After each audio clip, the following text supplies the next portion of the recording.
Sample paper करो, sample paper करो, sample paper करो।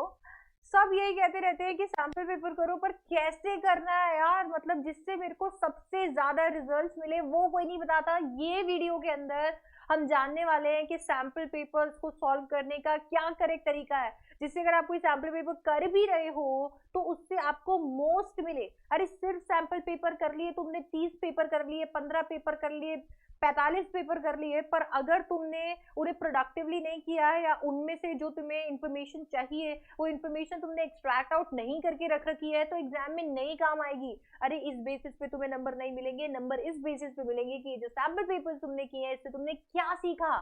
So welcome back to the channel Shipra Mishra. This is Shipra Mishra and I hope you guys are doing fine. तो जैसे कि मैंने आपको बताया, आज के इस वीडियो के अंदर सारे चुटकूस क्लास 10th वाले और क्लास 12th वाले सब एकदम अलर्ट हो जाओ, क्योंकि अब जब तुम सैंपल पेपर कर रहे हो तो इस वीडियो को देखने के बाद ही करना, ताकि तुम्हें पता रहे कि एग्जैक्टली कैसे आपको सैंपल पेपर सॉल्व करने चाहिए।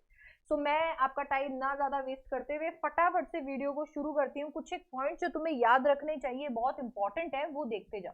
देखो यार, सबसे पहली चीज तो ये है कि जब तुम सैंपल पेपर कर रहे हो तो एक एग्जाम लाइक इन्वायरमेंट के अंदर करो। या तुम सैंपल पेपर कर रहे हो, बेड पर बैठ के सैंपल पेपर कर रहे हो, सोफे पे एकदम आराम से सैंपल पेपर कर रहे हो, सब कुछ मजे नहीं है।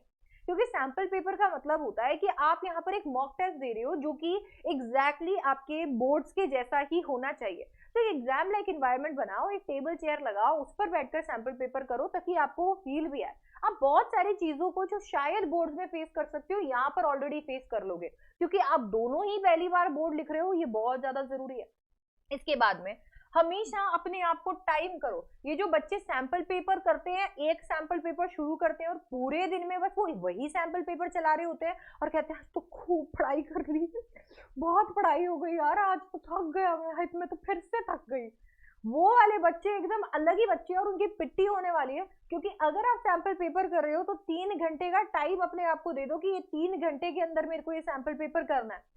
अगर आप सैंपल पेपर को 3 घंटे के अंदर नहीं कर पा रहे हो, आगे कंटिन्यू करो, पर अपने आंसर शीट के ऊपर अपना टाइम लिख दो, जैसे कि 3 घंटे के ऊपर तुमने कितने और मिनट्स लिए या कितने और घंटे लिए। इससे आपको अवेयरनेस मिलेगी, आपको पता चलेगा कि आपको टाइम मैनेजमेंट पे कितना वर्क करना है, आपको कितने मिनट्स को कट करके अपने आप को 3 घंटे के अंदर लेकर आना है। बहुत ज्यादा जरूरी है ये। इसके बाद में जो बहुत ज्यादा इंपॉर्टेंट है वो है आपको कोई भी ब्रेक्स अवॉइड करने चाहिए। अरे बंटी अभी नहीं आ सकती यार क्रिकेट खेलने, तू जा सैंपल पेपर कर रही हूं मैं। हाँ, बंटी बार बार बुला रहा है खेलने के लिए, या फिर मान लो मोमोज खाने जाना है, या बीच में तुम्हें ऐसा लग रहा है कि यार मुझे तो पी करने जाना है। ये सारे ब्रेक्स तुम्हें बोर्ड में नहीं मिलते हैं। बहुत बार बहुत फ्लेक्सिबिलिटी मिल जाती है आपको वॉशरूम जाने की, और बहुत बार टीचर्स मना भी कर देते हैं। तो कोशिश करो बिना ब्रेक के आप यहाँ पर सैंपल पेपर करो। दैट मीन्स एक बार अगर बैठ गए तो अब बस 3 घंटे बाद ही उठेंगे। इसके बाद में आपको ये भी ध्यान रखना चाहिए कि आप जब अपने क्वेश्चंस को सॉल्व कर रहे हैं, सैंपल पेपर को सॉल्व कर रहे हैं, तो ऐसी मार्केट में शीट्स मिलती है, उन शीट्स को आप उठाकर लेकर आइए जो आपके आंसर शीट से मैच होती है।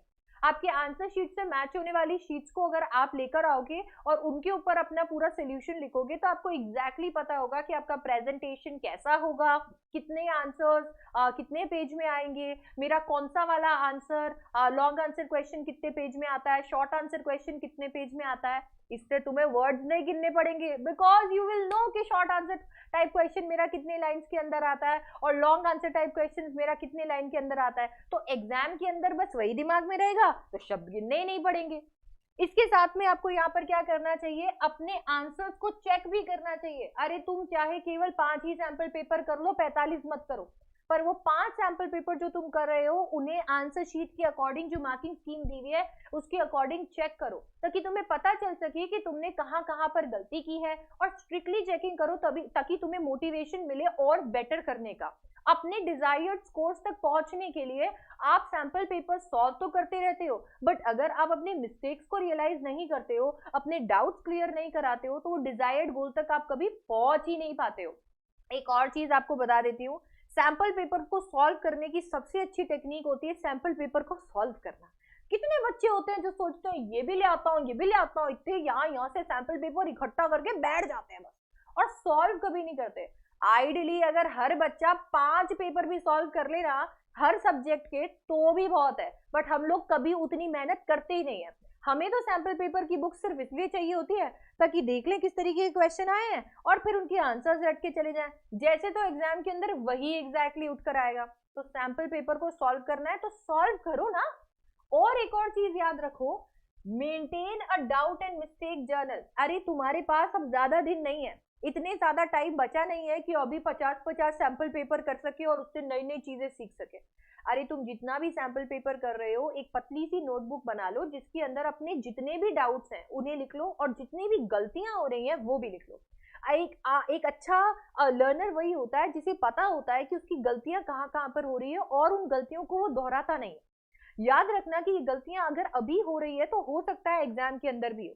जितनी भी सिली मिस्टेक्स हो रही हैं, जिन भी क्वेश्चन को समझने में डिफिकल्टी हो रही है, फटाफट से उन्हें नोट डाउन करके रख लो।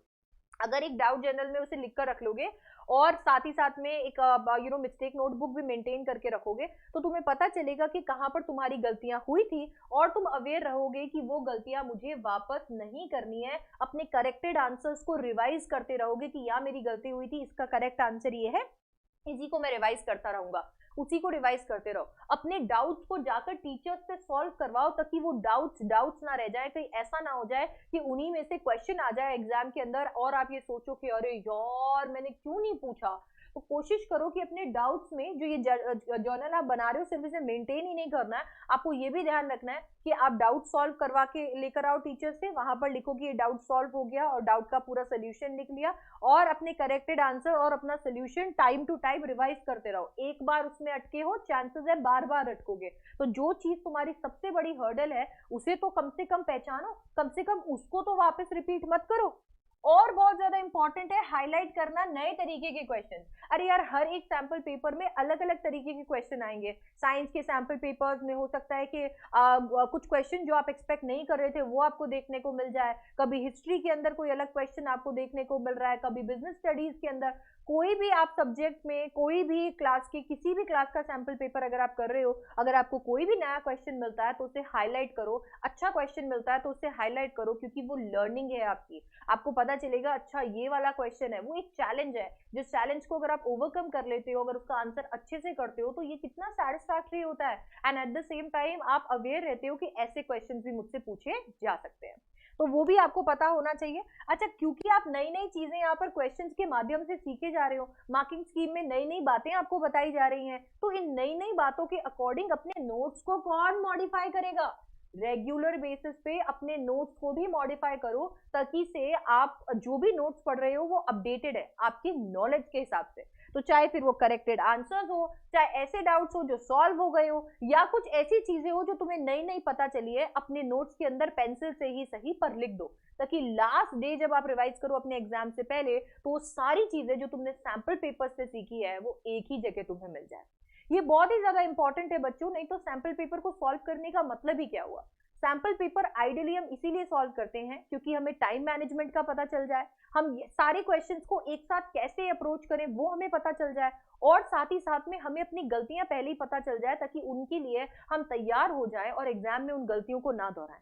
अगर आप सैंपल पेपर को सिर्फ उठा रहे हो for the sake of doing sample papers तो कोई मतलब नहीं है। This is the most correct way of doing your sample papers. अभी शुरू हो जाओ, चाहे 5 करो, चाहे 2 ही करो, चाहे एक ही पेपर करो। अगर आप ये सारे स्टेप्स फॉलो करोगे यू विल नोटिस चेंजेस, आपको चेंजेस पता चलेंगे आपके नेक्स्ट सैंपल पेपर के मार्क्स में भी and at the same time आपकी फीलिंग में भी। जो बच्चे ऐसा सोच रहे हैं कुछ भी नहीं किया, डर लग रहा है, ये सब कुछ चेंज हो जाएगा। हो सकता है कि आप और ज्यादा अलर्ट हो जाओ, हो सकता है आप और ज्यादा कॉन्फिडेंट हो जाओ, हो सकता है आपका कॉन्फिडेंस नीचे भी चला जाए।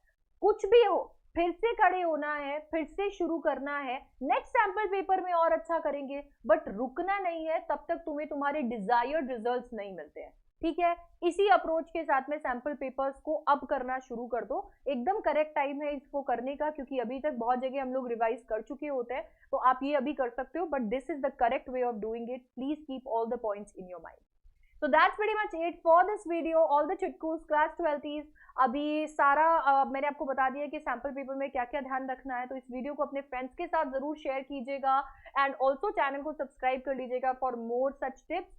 वीडियो को लाइक कीजिएगा ताकि ऐसे ही और वीडियोस आपको मिल जाए and do let me know in comment section कि कौन सी ऐसी टिप है जो आप ऑलरेडी फॉलो कर रहे थे। I will see you in the next one. Till then bye bye, take care, I love you.